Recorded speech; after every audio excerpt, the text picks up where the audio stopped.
your man, Louie T. Welcome to the 2020 NFL Draft Wrap-Up Series, where your man Louie T aims to break down all 32 teams in the National Football League's 2020 NFL Draft using our brand new grading scale from 5 to 1. Each selection will be given a score, 5 being the highest, 1 being the lowest. We will tally up those scores, get an aggregate, divide by the number of picks, which will yield us an overall grade for that team's draft. We'll then move on to the next team in the series picked by you. That's right, you, the viewer, are in total control, as this is the You Pick format. Simply be the first to leave a comment in the comment section of this and future videos in this series stating 2 things: the phrase next and the team you'd like to see next. Some examples would be Falcons next, ATL next, Atlanta next, Dirty Birds. You get where I'm going. As a matter of fact, the next team up in the series is none other than the Atlanta Falcons. And the only thing worse than the uniforms that the Falcons have switched to was the start to the season last year. And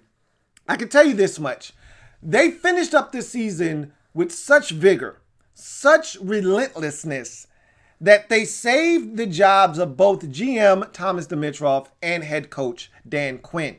Now, these guys have to feel like they've got a new lease on life, but it could be short-lived if they don't turn things around in 2020. I think this is a huge offseason for the Falcons. They've done some good things, shedding some dead weight like Vic Beasley, and they allowed Austin Hooper to leave in free agency. They went out and traded for Hayden Hurst. I love that move. They went out and got Dante Fowler Jr. to man up the edge, one of the weakest positions on their football team, coming off the edge, trying to bag quarterbacks. Love that move. Also love the signing of Todd Gurley. Hopefully he's got something left in the tank. Thought they did some really good things. Now they need to complement all the moves made in the offseason by going and having a solid draft. Jury's out on this draft. I'm not the biggest fan of it, but I did think they got some impactful guys. How will they utilize them is the biggest question. We'll talk about that. It really remains to be seen, but I think the Falcons have done some things that fit them. And that's the most important thing. I may not necessarily agree with it, but it fits who they are and the guys that they've gotten to play well for them over the years. These players kind of resemble them in some way, shape, or form. So I'm interested to see how this thing turns out for them. On paper, it doesn't look all that great, but it could be exactly what the doctor ordered for the Atlanta Falcons. Let's take a look at this Falcons draft. Very compact. As I like to say, a grocery list draft. Milk, eggs, cheese, bread, cereal. Get in, get out. All right, don't go into the grocery store fresh off of smoking a little bit, a little hungry, and just start picking up random stuff because you're starving. Go in, get what you need, get out. 6-player draft for the Falcons. They went in, got what they needed, got out. Let's see what the results turned up for them in the 2020 NFL Draft. And, of course, we start in the first round, 16th pick overall, cornerback out of Clemson. A.J. Terrell is the selection. Odell Terrell Jr., but better known as A.J. Terrell, 6'1", 195, ran a 4.4 240 at the Combine. Was my 3rd-rated cornerback in this draft. I had a first-round grade on him. He was the 3rd cornerback taken. And honestly speaking, if you looked at the cornerbacks in this draft, whether it doesn't really matter what order you had them in, Okudah was probably first on most people's board, and rightfully so. After, to me, Jeff Okudah and C.J. Henderson, A.J. Terrell was the next best corner. And then after that, I thought it was just a mad dash and scramble. You could talk to whoever you wanted, and you might get 5 different answers from 5 different guys from 4 to 9 in terms of the rest of the corners in the top half of the draft. So you really didn't know what you were going to get. I felt like you got the next safest guy after C.J. Henderson. I've got write-ups for every single player selected in this Falcons draft, so I'll be reading from that. A half a tackle, half a sack, 4 pass breakups, 2 INTs in 15 games for the runner-up Clemson Tigers in 2019 for A.J. Terrell. In his career, 3.5 tackles for loss, a half a sack, 2 forced fumbles, 14 pass breakups, 6 INTs, and 1 of those INTs going to the crib. We all remember that pick 6. It was in the national championship game a couple of years back when he took Tua Tagovailoa to the crib early in that ball game. And remember, Clemson went on to rout Alabama. That was a big play early in that ball game. That's Those are his stats from 44 contests over the life of his career at Clemson. I'll give you my player comp for him a little bit later on, but let me just say this before I get into the breakdown of A.J. Terrell. I felt like the Falcons needed to double down on edge rusher here. I thought you could have come back, gotten you a corner in the second round. I thought that there was an elite player to be had here. I would have loved to have seen you take a Dante Fowler Jr. clone and put him on the opposite side of Dante Fowler Jr. and Kayvon Chason and really help your secondary by getting to the quarterback. I really felt like the opportunity to do that was there, and I felt like you missed that opportunity. It is what it is. At the end of the day, you went out, you got Charles Harris. I'm not a fan of his. I don't think he's a good football player, but we're going to see if he can rekindle the fire in Atlanta and help turn around what has been a very lackluster career to this point as a defensive end, and we'll see if he can do that in Atlanta. But you took A.J. Terrell. I don't have any problems with it. I would have preferred you take the edge rusher here. Above average size and length for the position. At 6'1", that's a great size in terms of height. With the receivers getting bigger and bigger every single year in the NFL, you want corners that can stand up to these guys and match them in terms of their height. And he gives you a little bit of that size you're looking for. I think he can get bigger, and I think he will ultimately get bigger, but his size and length are really good for the cornerback position. Speed, he can run, all right? The 4.42 40 speaks volumes. It talks about his speed, and you need that at the cornerback position. Of all the positions on the field defensively, that's the one position you better be able to run at. And he's got speed. Ability to press and disrupt at the line of scrimmage. He's one of those corners that wants to come in your face, delete the airspace, and get physical. Let's get physical with these receivers and lay hands on them, baptize them, make them feel you at the line of scrimmage. He does that. And so I think it's that ability for him to disrupt wide receivers at the line of scrimmage that helps him down the field, make plays on the football. Plays a patient brand of ball. It's a gift and a curse. Sometimes he's too patient, but at the end of the day, I like the fact that he doesn't bite on the first movement from the wide receiver, doesn't open up his hips too soon when that receiver starts to step on his toes. He trusts his abilities down the field. He also isn't going to fall for double moves very easily by falling for the first movement. If that guy runs a slant, it looks like it's a slant, it smells like a slant, it feels like a slant, and you bite on it and it's a sluggo instead, you got. And he's not one of those guys. He's patient. He kind of diagnoses everything, sees what's going on, and then reacts to what he sees. Fluid athlete with transitions to match. Love the fact, because a lot of times with these bigger corners, 6'1", 6'2" corners, they're so tall that their transitions can be a little leggy, can be a little bit rough around the edges, and they lose a step or two in that transition. Not A.J. Terrell. Doesn't lose anything in his transition from back pedal to full sprint or side shuffle or anything of that nature. He does a really good job of transitioning and staying in phase with wide receivers. So he's a fluid athlete. He moves well, transitions well. It doesn't bog him down on the football field. He's got LLC properties. And for me, and you know me, if you've watched me for any amount of time, you know how I feel about LLC properties with cornerbacks. If you don't have LLC properties, you're going to have a glass ceiling on how good you can be at the next level. If you do have LLC properties, sky's the limit for you in terms of how good you can be at the next level. What are LLC properties, you ask? Good question for those of you who aren't aware. LLC is really simple. Look, locate, and contest. As a cornerback, you've got to be able to look back for the football, and once you look back, locate the ball, and then contest. Make a play on the ball. Pick it off. Knock it away.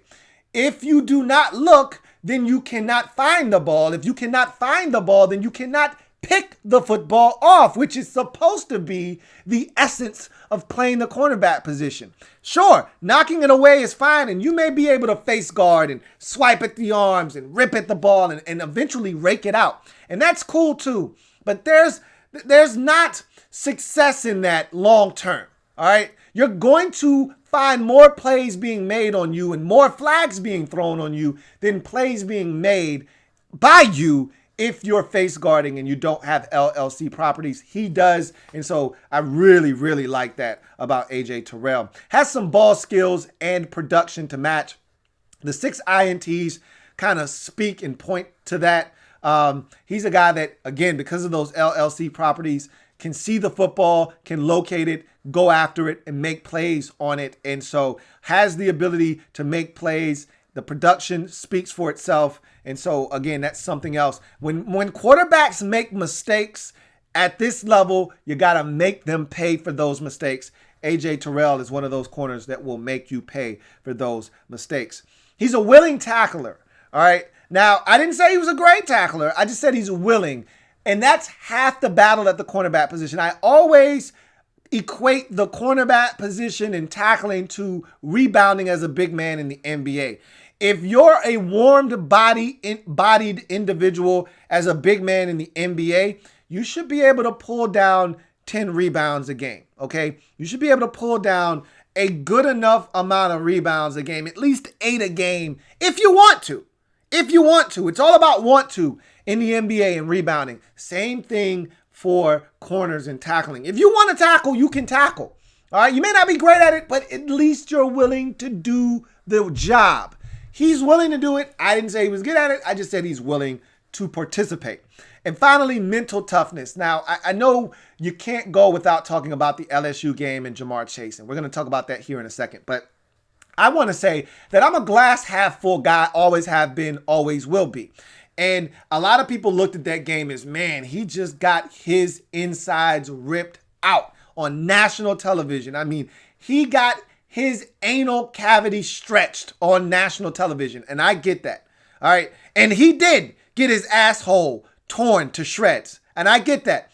But at the same time, I took it as mental toughness. He fought his ass off in that game. And for everyone that said he got beat, yep, he got beat, but he was right there. And he got beat by 2 of the best players in college football in 2019.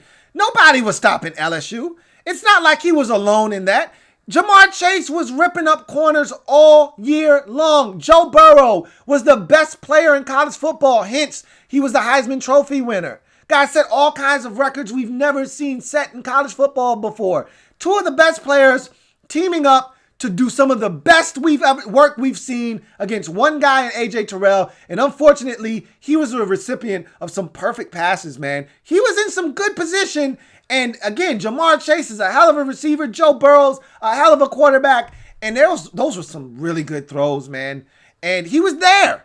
And he didn't give up, though. He could have given up after the first one. He gave up for a touchdown. He could have gave up after Jamar Chase sunned him and threw him off to the sidelines and ran down inside the 5-yard line or inside the 10-yard line. But he didn't. He could have given up after Jamar Chase schooled him at the line of scrimmage and caught the football in the back of the end zone on a perfectly thrown football from Joe Burrow. But he didn't. He kept fighting in that game. I respect AJ Terrell. I know a lot of people trash him for that game. I looked at it as a badge of honor. He fought his ass off, and he wasn't in that bad of a position in a lot of those situations. And so I like his mental toughness. One of the biggest traits you got to have as a cornerback is mental toughness. You're going to get beat, all right? These guys get paid too, and a lot of them are damn good, just like Jamar Chase was in that national championship game. You're going to get beat. You got to be able to move on to the next snap. AJ Terrell strikes me as the guy willing to move on to the next snap. Weaknesses, the LSU game and Jamar Chase. Look, I don't need to rehash that. I don't need to beat that horse. It's already dead. I just went over that. Yeah, he got his ass whooped in that game pretty thoroughly, but he's mentally tough. I took that from it, but that game did happen, all right? That did happen, and if receivers, and we know in this league, and hell, in your division alone, are really good, he could have some problems. He could have some problems. Plant and drive isn't as aggressive and instant as one would like. I talked about him being a patient defender.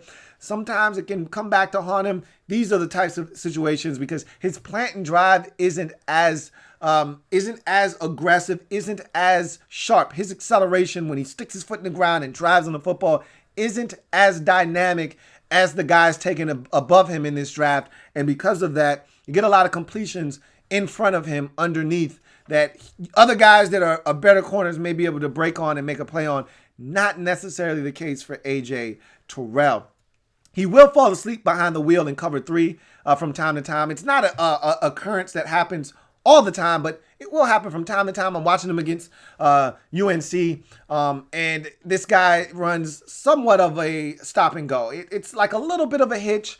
AJ Terrell being nosy, eyes in the backfield, not concentrating on his luggage, which is this receiver. Instead, he decides to keep his eyes on the quarterback. His luggage ends up going free down the field, kind of gives him a little stop. Terrell, all he sees out of the corner of his eyes, this guy kind of stop and pause for a brief second. So he stops his feet. That guy keeps going. Next thing you know, he's behind him. AJ Terrell does not have the makeup speed to catch up. And next thing you know, it's 6. So I just need him to be more aware of his surroundings. Look, you're in cover 3. You know what that means. Deeper than the deepest, wider than the widest. You can't allow guys on top of you in that coverage. Got to be better than that if you're AJ Terrell. And finally, his recovery speed appears to be average. And that's another thing that separates the elite corners in this league from the guys that are just good, is your recovery speed. Look, you're going to get beat. Guys are going to run past you for whatever reason. It happens. You've got to be able to get back into that play and make a play. Deion Sanders had the best recovery speed I've ever seen in my life. He would allow guys to appear open just so he could turn on the switch and run guys down and make a play on the football. You see it with Patrick Peterson in his prime. You see it with the elite corners in this particular draft. Jeff Okudah. I think CJ Henderson's makeup speed is the best. The recovery speed is the best in this draft. I don't see it with AJ Terrell, however. So that's something else to keep in mind. My comp for AJ Terrell is Carlos Rogers, the former first-round pick out of Auburn, former Washington Redskin, former San Francisco 49er. Similar size, similar skill set, similar ability to make plays on the football. Early in Carlos Rogers' career, he couldn't catch the football, but he got some corrective measures done to his eyes, and all of a sudden, this guy had like a 9 interception season in San Francisco. I see the same type of characteristics and traits in AJ Terrell, and thus my comp for him is Carlos Rogers in the first round. 16th pick overall, cornerback out of Clemson. AJ Terrell for me is a 5. I love the pick. I think it's a very needed pick. Obviously, as I mentioned before, I would have went edge rusher here, doubled back and got the corner later, but you went with the corner first. I don't have any problems with it. You got a damn good one in AJ Terrell. You move on to the next selection in this draft for the Atlanta Falcons. We're in the second round now, 47th pick overall. Defensive lineman out of Auburn, Marlon Davidson is the pick. 6'3", 303 pounds, 33-inch arms for Marlon Davidson. 12.5 tackles for loss, 7.5 of which were sacks, 2 forced fumbles, 1 pass breakup in 2019. For his career, 29.5 tackles for loss, 17 of which were sacks, 4 forced fumbles, 9 pass breakups, 3 blocked kicks. So he offers you some special teams value. We'll talk about that a little bit later on. I had a 3rd round grade on Marlon Davidson because of his unique set of skills and not knowing where his cleanest positional fit would be. I don't really know what to do with him. I had a hard time placing him initially. I ultimately put him in the defensive line category, and he was my 8th rated defensive lineman in this draft, simply because I said, how many 300-pound edge rushers do you know of? I don't know of many of them. So I couldn't bring myself to put him as an edge rusher because in this league, we don't produce 300-pound edge rushers. That's not what we do. So I said, he's got to be a defensive tackle, but his best work is out on the edge. It's not interior defensive line work. It's outside as a defensive end. I looked at the Falcons and how they plan on using him, and they've got him listed as a defensive tackle. So I'm a little befuddled. I'm confused. They may have a plan for him as to how to utilize him. They may say first and second down, early down situations, we're going to play him inside.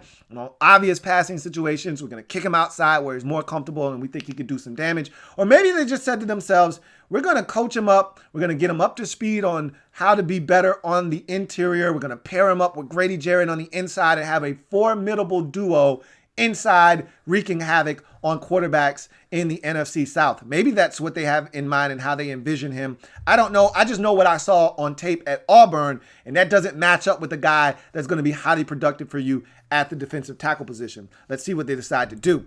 Big, physical, unique defender. I just kind of mentioned that he's a guy that just kind of strikes you as different. You know, you don't see many guys at 300 plus pounds being better outside than they are inside as defenders.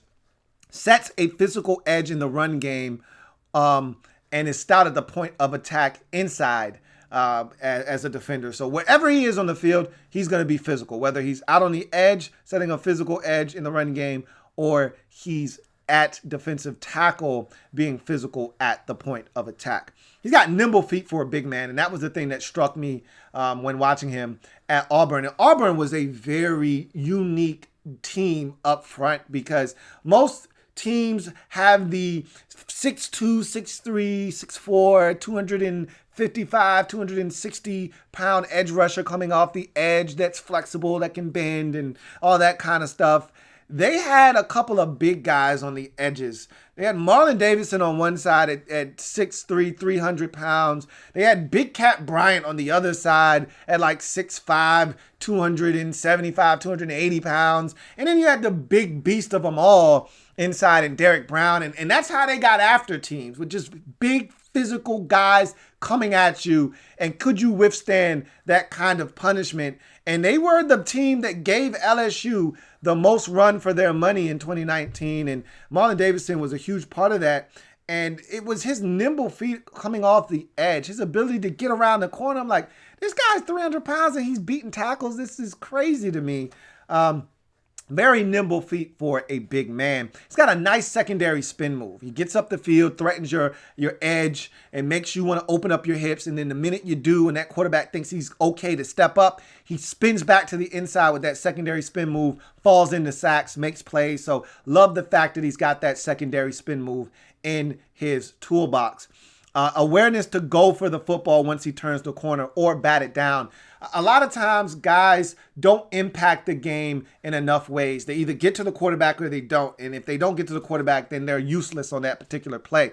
I love when guys are able to impact the game. Nothing drives me crazier than guys being 6'3", 6'4", with 33, 34, 35-inch arms, and they don't have a single pass broken up to their name. How is it that you're that big and you're that long, pause, and you don't have any pass breakups? How can you not have any PBUs? You're not getting to the quarterback on every play. You know you're not getting to the quarterback on every play. So how about you do something to impact the play? Get your damn hands up. Make it tough on the quarterback. Bat a ball down or two. Marlon Davidson does that. Oh, you're going to push me around the pocket? You're going to push me around the arc? Okay, I'm going to stick my paw out there and see if I can get a piece of the football on my way around. And sometimes he does that. So he impacts the game in a multitude of ways. I love that about Marlon Davidson. Might offer some scheme diversity.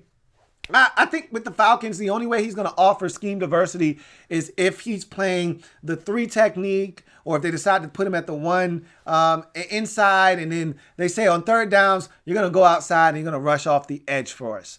Other than that, he's probably just going to be a defensive tackle for them. He's probably going to be inside rushing the quarterback, and I'm fine with that if they can get the most out of Marlon Davidson inside, which I didn't see at Auburn.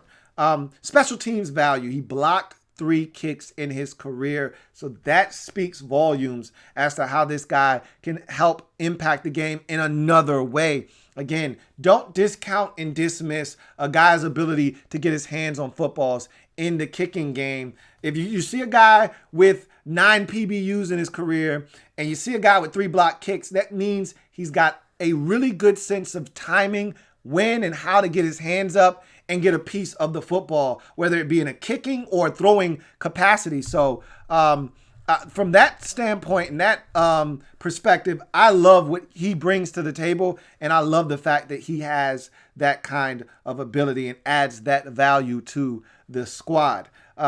Weaknesses. What is he exactly? I think that's a huge question with Marlon Davidson. It was one of the things I struggled with, is what is he exactly? I mean, is he an edge rusher? Is he a defensive tackle? I just thought the best thing to do is stick him at defensive tackle, but that's not what the tape says. So where's his cleanest positional fit? I don't know. That's kind of the reason why I'm on the fence about this selection. Not as dynamic as a player inside as he was outside. And, that's the biggest problem for me is, and I'll couple it with this other weakness, not an elite pass rusher either. So while he's good off the edge, he's not great. He's 303 pounds. I mean, how good could he possibly be off the edge as a pass rusher? So I'm thinking the Falcons said to themselves, Grady Jarrett is a handful at one defensive tackle spot. We feel like this guy can be a handful at the other. We added Dante Fowler Jr. on one side. We got a question mark on the other side, but if these three guys are what we think they can be, we should be fine up front, getting to opposing teams as quarterback and making a difference. Unlike last year where we couldn't get off the field on third downs because of a lack of pass rush. So I'm thinking that's what they see, him being an inside rusher and being dynamic in that regard, but that's not what the tape suggests. So I'm anxious to see how they're able to get that out of Marlon Davidson at the next level. Not a massive difference maker versus the run, and what I mean by that is he is able to stack offensive linemen. He's able to stand up at the point of attack. What he doesn't do is shed them. He doesn't disregard them and then get to the ball carrier. He takes up space, and you know what? Maybe that's all the Falcons are looking for him to do, is to eat up blockers and allow their backers to stay free and clean. But if you're looking for a guy to make plays in the run game, Marlon Davidson didn't really exhibit that on tape, so that's something else you need to consider with him as well. Loses sight of the football during his rush at times. Sometimes he's got his head down, not really paying attention to where the ball is. A jet sweep will zoom right past him. He's still going up the field, has no idea that play's already 5 yards up the field that way, boss. So he's one of those guys. You just got to try to get him to see what's going on and identify where the football is at all times. But that's an intriguing pick because of his lack of clean positional fit. I'm anxious to see what the Falcons do. Again, I would have preferred them go with an edge rusher. They decided to go with a defensive tackle. Is he a true defensive tackle? I don't know. Because of all these things, my comp for him is Breland Speaks, another guy that when I watched him on tape a couple of years ago coming out of Ole Miss, didn't necessarily have the cleanest of positional fits. He was a guy that was a defensive end / defensive tackle, but they would stand him up. They would walk him around. He would be in a 2-point stance a ton. He ultimately lost weight and ended up being an edge rusher for the Kansas City Chiefs. I still don't know if he's got the cleanest positional fit. Either way, Marlon Davidson reminds me of some of the dilemmas I face watching him. And so that's my comp for Marlon Davidson is Breland Speaks. Either way, intriguing selection. Want to see what the Falcons do. In any event, second round, 47th pick overall. Marlon Davidson for me is a 3. This could be a 4. If this guy develops into a massive rusher on the interior, this is a 4 for sure. We go to the third round, though. 78th pick overall. Offensive lineman out of Temple, Matt Hennessy is the selection. Blame it on the Henny. All right, 6'4", 307 pounds, 32-inch arms, 5'1", 840. This guy was the second center taken in the draft. I had a 4th round grade on him, and I had him as my 3rd center available in this draft. So a little bit earlier than I would have pulled the trigger on him. But in looking at how the center position unfolded in this draft, you probably were justified in snatching this guy up when you did. I had Cesar Ruiz and Lloyd Cushenberry the second as my top 2 centers, followed by Matt Hennessy in this draft. And so Lloyd Cushenberry went very quickly after Matt Hennessy did.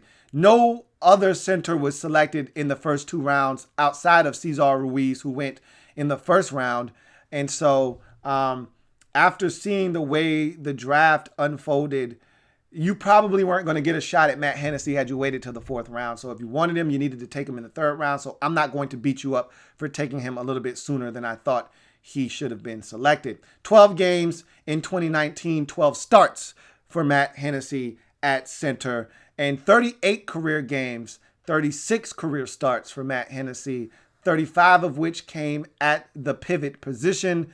The other start was at left guard. So you look at his strengths, solid NFL interior O-lineman size.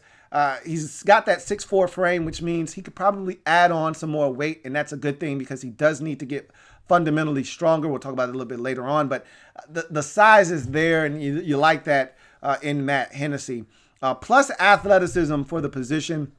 Sometimes when guys put on weight, they're not able to keep the same athleticism they once had when they were a little bit smaller. That's something that, may be a concern moving forward. But right now, he's got plus athleticism for the position, which couples with the next strength, able to climb to the second level and reach with consistency. In the offense that you run in Atlanta, you want guys that can get to the second level. You want guys that can get to that reach block.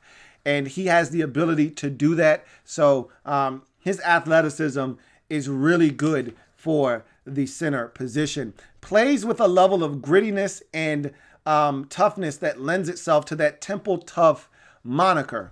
The Temple Tough moniker is something that they've adopted at Temple, where they give out single-digit uniforms to their toughest guys on their roster. Obviously, he's an offensive lineman, can't wear a single-digit number, but in practice, he was given a single-digit number. And you see it on tape. When you watch him, he's one of those gritty guys that just is scrappy. He scratches, he claws, he fights for everything he gets.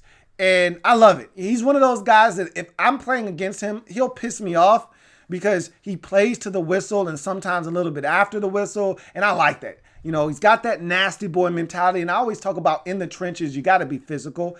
And to a degree, you want guys to be nasty, but you don't have to be. But it's nasty, it's physical, it's grimy, it's dirty in the trenches. It's nothing nice down there. Offensive, defensive, you're on that line, it's not nice down there.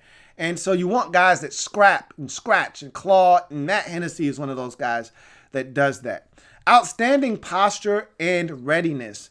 When I talk posture, I'm talking about balance. He's erect. Pause. He's up straight, back straight, ready to go, hands in a ready position, ready to strike, ready to punch. And that's why I talk about the readiness. When he's up and he's ready to go in his stance, he's ready to punch. It looks good. It's ready. It's clean. And so he has the ability to do that as well. And lastly, for his strengths, he sustains blocks. And one of the things that I've seen over the last couple of years, less and less of, is guys sustaining blocks at the collegiate level. These guys are making initial contact, and then they're just not sustaining the block. It's almost as if they're being coached to make contact, try to make as physical an impact in the early stages of the rep. See if you can't displace that defender, and then don't sustain because we don't want holding penalties. I don't think that's the way they're being taught, but that's the way it seems like they're being taught, because less and less guys are sustaining blocks. They're allowing the guy that they're supposed to be blocking to get back into the play and ultimately make the play a lot of times. And that's not happening with Matt Hennessy. He makes contact and he's holding on for dear life, and he's staying engaged. And that's kind of that grittiness that I talked about, where he's fighting tooth and nail to stay engaged with that defender and not allowing them to get back into the play. Weaknesses. He needs to get stronger. Big boys give him problems. When you get two gappers in front of him, guys that are eating up space, looking to occupy offensive linemen, they usually do a good job of holding up against Matt Hennessy. I watched him against SMU, and I thought he struggled mightily in that game at times. They could not run the football game. He did not generate a ton of space and movement in that game. And it's not like SMU is this factory for big-time defenders. It's not like they're, Utah, where they stay with a Samoan that's 330 and just jacking dudes up, or Washington, or one of these prolific programs that have produced big-time defensive linemen over the years. It's SMU, but they were holding Matt Hennessy at bay and giving him fits, and he was struggling down there. And so I think he just needs to get stronger. And the good part about it is he's not going to be asked to start right away. Alex Mack is still there. I think he's got one more year in Atlanta. That's going to allow a guy like Matt Hennessy to learn, to get fundamentally stronger. And when his number is finally called, I think he'll be ready to step in and produce for the Atlanta Falcons. So I like the setup that they have, drafting him a year early so he can kind of prepare himself for the grind that is the NFL game, get stronger, mentally learn how to prepare himself from a true professional in every sense of the word in Alex Mack. But he needs to get stronger. That is for certain. Come off of double teams and combo blocks sooner. Matt Hennessy is one of those guys that is just a little bit too slow to come off of combo and double team blocks. Where you're like, if I'm a guard and Matt Hennessy is next to me, Matt Hennessy is one of those guys that you're like, hey, Matt, I got it. And Matt's like, yo, I'm going to come over. I'm going to help you out. And you're like, hey, I appreciate that, Matt, but I got it, man. I got this defensive lineman in front of me. I got him under control. Hey, you go ahead, man. You go ahead. Get to the second level. Get to that backer. I got this guy. And Matt's like, you sure? And I'm like, yeah, go ahead. Go to the second level, man. Matt's like, I just want to make sure you got to take your ass to the second level and get the linebacker. And Matt's like, oh, okay. I'm going. And by the time he gets there, linebacker's already in the gap making a play. Like, go do your job, dude. I got this. Trust me. I'm telling you, I got it. I don't need you lingering around and loitering here, helping me when I got this under control. Get to the second level and provide that kick out block for the running back to turn this 6-yard run into a 36-yard run. All right? I don't need you here any longer. Your services are no longer necessary. I got it. All right? And sometimes he has a tendency to do that with blocks in the passing game as well, where you get a guy pinching down on a twist. And so that guy comes crashing down and he'll help double team. And then here comes a looping defender around the other side and he'll stay on that guy too long. And before you know it, the next guy is by him and he reacts too late. He's got to do a better job of knowing when to say when. Friends know when to say when. Sometimes Matt Hennessy doesn't know when to say when to come off that combo block, when to come off that double team. Get to the second level, get to that linebacker, get to that safety, and be that kick out block that springs that run free. I would like to see him look for more work in passing sets when uncovered. There are times where he's in that erect, ready to go position that I talked about, hands up, looking around for work. And he'll just stand there looking around, head on a swivel. And I'd like to see him be a little bit more aggressive and go help somebody out. Or, you know, there are times where he won't even do the stop, look both ways before crossing the street method. He just looks one way. Oh, looks like you need a little bit of help.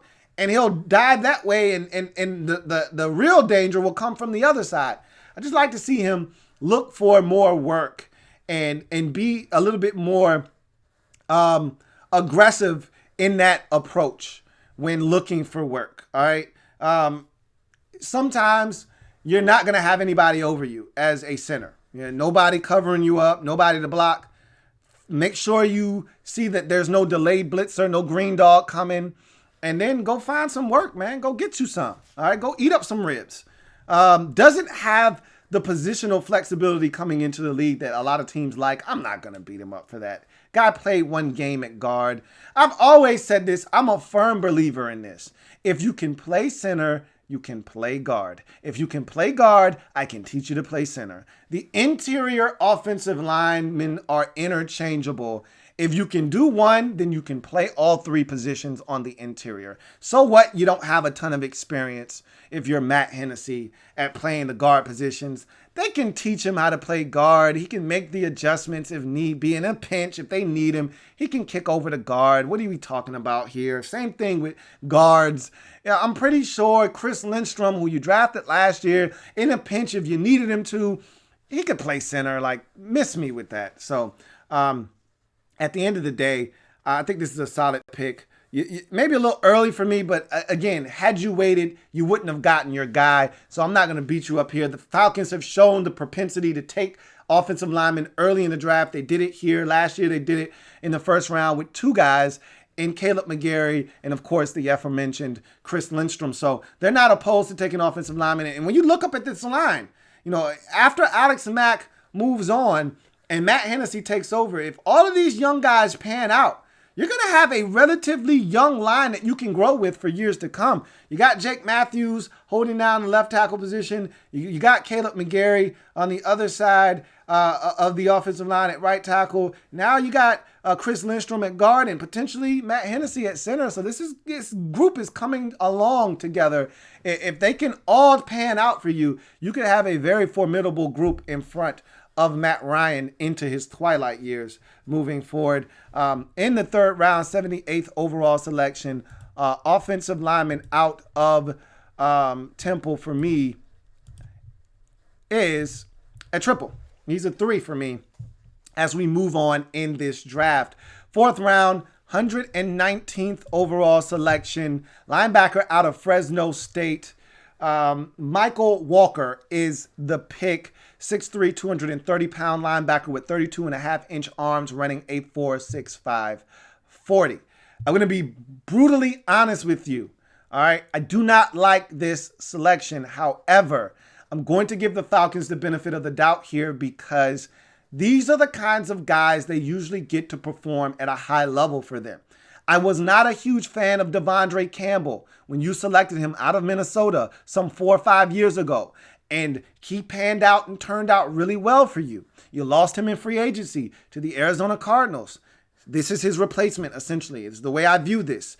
I don't love Mykal Walker. I did not love Devondre Campbell when you drafted him, but it turned out well for you. So I'm going to give you the benefit of the doubt, even though I don't necessarily love this player at this position, at this pick, at this point of the draft. So 9 tackles for loss, 2.5 sacks, 1 forced fumble, 4 pass breakups, no interceptions in 2019 for Mykal Walker. You look at his career numbers, 23 tackles for loss, 7 of which were sacks, 3 forced fumbles, 10 pass breakups, 1 interception. That interception going to the crib for a touchdown in addition to 2 blocked kicks. So again, added value in the special teams department.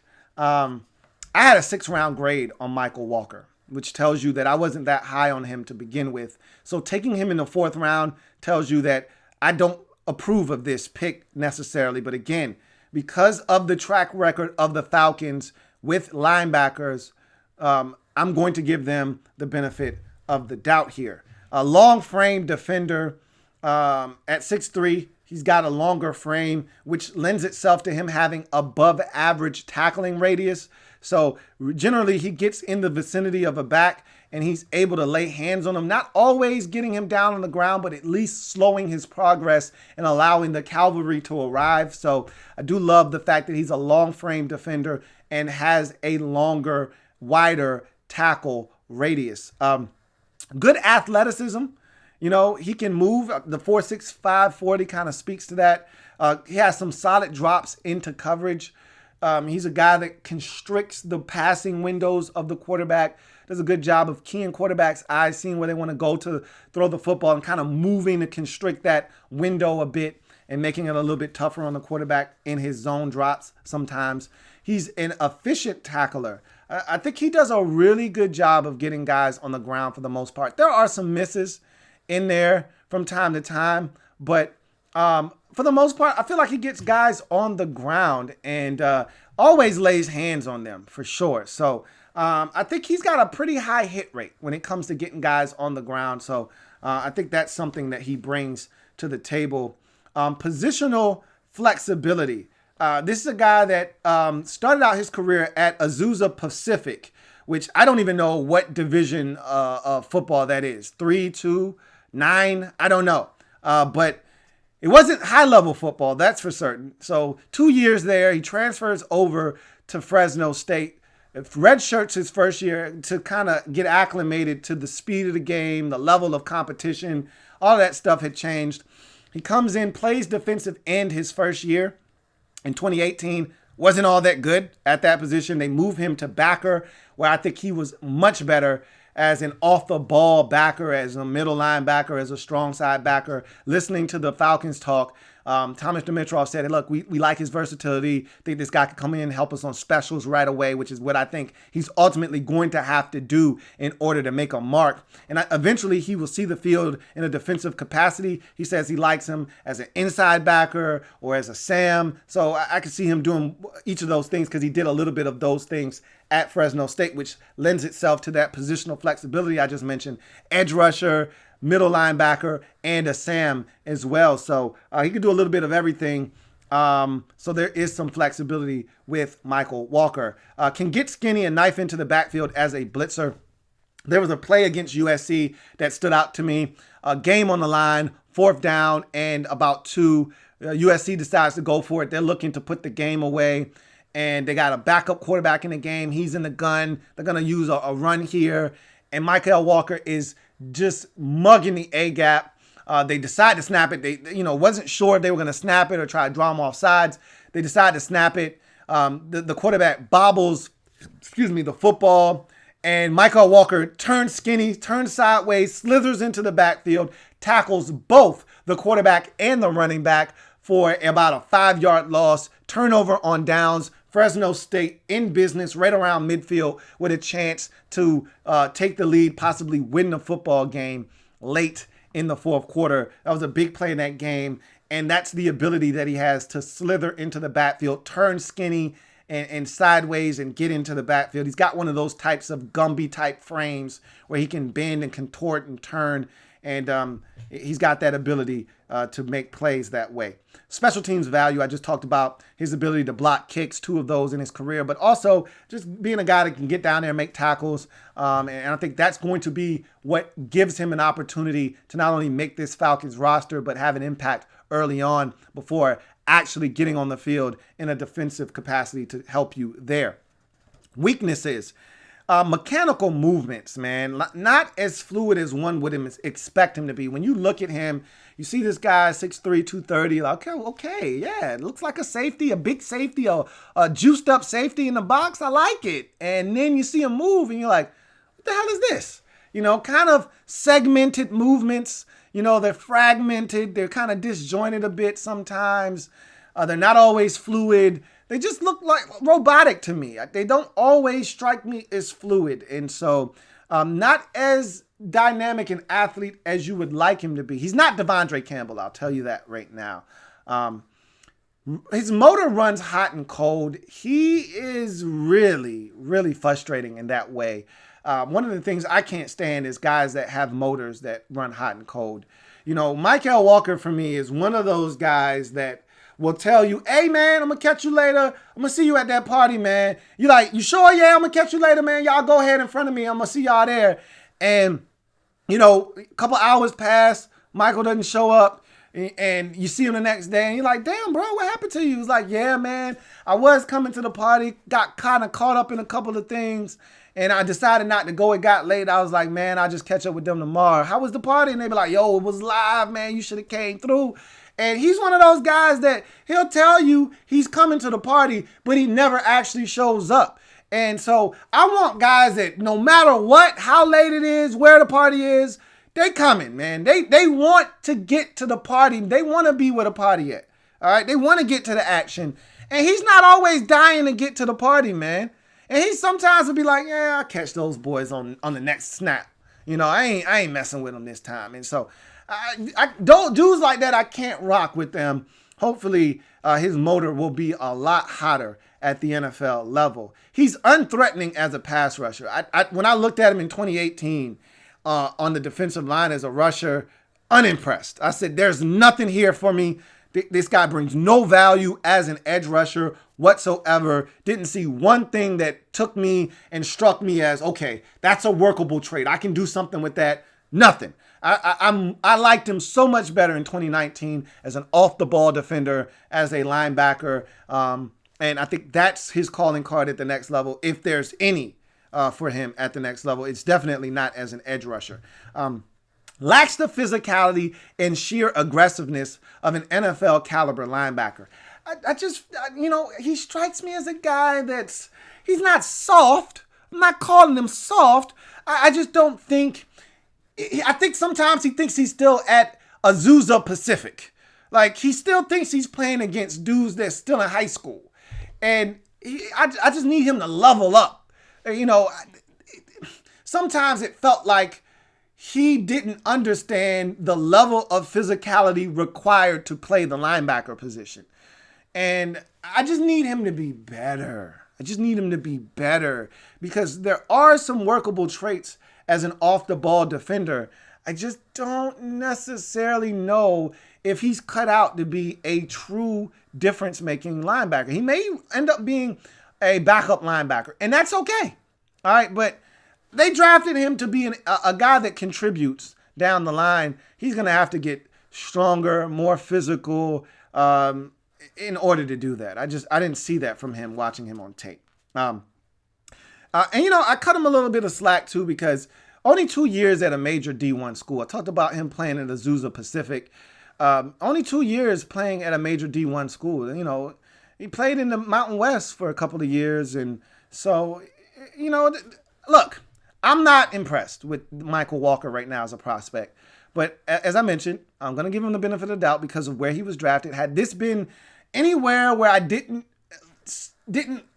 appreciate what they've done with linebackers, Deion Jones, Devondre Campbell, you know, guys like that in the past, then I would have had a problem with this pick. But because the Falcons know what they're looking for in linebackers, they look for a specific breed and get those guys to perform well for them.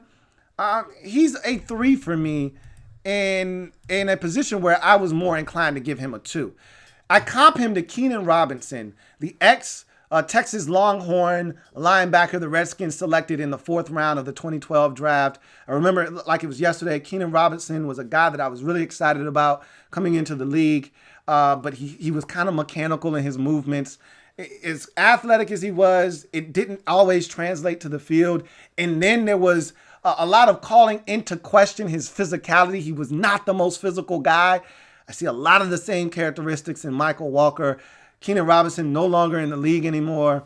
So I don't know if that's the future that holds for Mykal Walker, but I see a lot of the same kind of traits and characteristics in him that I did Keenan Robinson some years ago. We move on to the next pick in the draft. We're still in the 4th round for this Atlanta Falcons draft.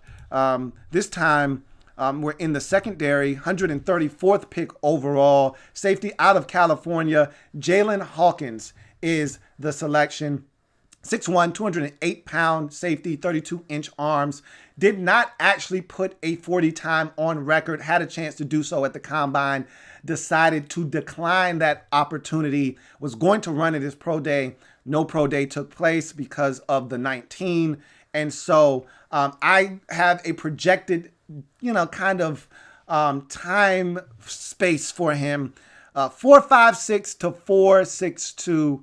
I think he's closer to the 4.62 than he is the 4.56 when I watch him on tape. I think if I had to pin down an exact time, I'd go with 4.6 flat for Jalen Hawkins. 4.5 tackles for loss, 2 sacks, 2 forced fumbles, 2 pass breakups, 3 interceptions in 2019 for his career. 9.5 tackles for loss, 2 sacks, 3 forced fumbles, 6 pass breakups, 10 INTs, 7 of which came in 2018. So this guy has a nose for the football. I had a mid to late day 3 grade on him, 5th or 6th round, anywhere in there. I would have been satisfied with the selection. You took him in the 4th, a little early for my taste, but I understand, being that you didn't have a bunch of picks. After this pick, you had a 7th rounder. You weren't going to get him in the 7th round, so you take him in the 4th round. Do what you got to do. Get your guy when you feel the need to get your guy. Still a little early for me, but there's 2 things that you can count on with the Falcons every year. Julio Jones is going to eclipse 1,000 yards receiving, and Keanu Neal's going to get hurt. So you probably needed to add a guy with a similar mindset and similar style of play to Keanu Neal, so that in the event, when he gets hurt, we're going to knock on some wood for old Keanu in the upcoming season. But when he goes down, Jalen Hawkins can step in because the other safeties aren't as physically imposing. Both are south of 6 feet tall, and Ricardo Allen and Damontae Kazee. They're not the same kind of guy that the demonstrative, physically imposing safety like Keanu Neal is. Jalen Hawkins is more in that mold at 6 feet 208. So that's where we start with his solid frame for an NFL safety. He's got the size to be able to bang in the box a bit, can hold up a little bit and be physical down in the trenches a little bit. So like his frame from that standpoint, tremendous ball skills and productivity. Again, when you got 10 career interceptions, you know something. You doing something. Now, again, let me reiterate this. On tape, some of these were gimme interceptions. All right. I watched him in the Cheez-It Bowl. All right, in 2018 versus TCU, one of the worst football games I've ever watched. 9 interceptions combined between the two teams. Just passes flying all over the place. TCU had like their 3rd string quarterback in there. He was awful. And he threw it right to Jalen Hawkins twice. And then 1 interception, he actually had to make a play on it. But look, I don't care about any of that stuff.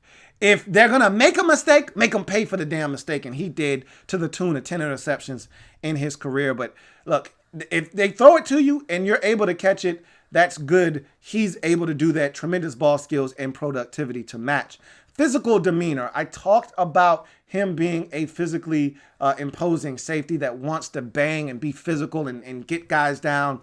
Doesn't always do it the right way. We'll talk about that a little bit later, but he is a guy with a physical demeanor. His mentality is one of, I want to bang. I want to knock somebody around.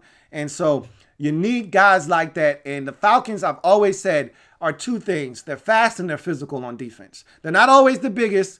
They flow fast to the football, and when they get there, they're looking to do damage. He's one of those guys that's looking to inflict pain on someone if they have the football in their hands. Plays with passion.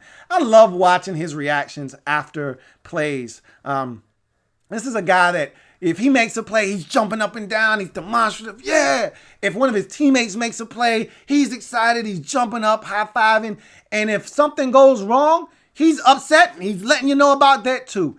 Either way, he's playing a game with passion. He plays with infectious energy that if you're around him, you can't help but play hard and want to play and have fun because this guy's having fun on the football field. You can tell football matters to Jalen Hawkins. Versatility. They played him everywhere at Cal. They played him as a split safety. They played him in the box. They played him as a blitzer. They played him in underneath coverage. And they played him with a splash of man. I wouldn't do it if I were you. That's not where he excels. That's why it was just a splash. Barely out there in man coverage, but they did ask him to do that from time to time. Where he more likely will be a big asset to you is in the box and also as a split safety. I wouldn't leave him as a single high safety because I don't think he is athletically gifted enough to be able to cover the field and have enough range to get where you need him to be to make plays. But as a split safety in the box, as a blitzer, as an underneath defender in zone coverage, I think he does a lot of good things. And I think there is some versatility to Jalen Hawkins' game. And I just talked about him being a blitzer, and the last pro is his blitzing capability. This is a guy that you line him up in the slot, and he can come off the slot as a blitzer. And not just in a passing capacity. He can blitz as a run defender, as a run blitzer as well, and be effective there too. So I think he has some blitzing capabilities. That's something that I think the Falcons should look into in terms of tapping into some of the other things that he's able to bring to the table. You look at his weaknesses. He's OC in the tackling department, man. Very, very OC. One of these guys, and for those of you not aware of OC, out of control, okay? He's OC, out of control in the tackling department, doesn't wrap up. He's like a damn heat-seeking missile at times, just looking to bang dudes around. And sometimes it works, other times it don't. I saw too many opportunities for him to make tackles where he just flat out missed because he was over-aggressive with a shoulder, but never once thought about wrapping up. And because of that, guys got away. This guy had 3 targeting penalties while at Cal. So that's also something, again, similar, mentality. and play to Keanu Neal. I think that's what kind of attracted the Falcons to him. And so he's physical, but he's got to harness that. He's got to be able to have this be controlled chaos. And he's got to be able to kind of reel it in a bit, get guys on the ground. That's the most important thing. He doesn't always do that. Lacks the speed to be in range to be a single high free safety. I kind of spoke to that already, but I wouldn't put him in single high free safety situations because you're asking for trouble. He doesn't have the range to be able to cover that amount of space by himself, which is why I think he's more suitable for a split safety look where he's only responsible for half of the field. Eye discipline is lacking at times. Watched him versus North Carolina, and I felt bad for the cornerback on this particular play.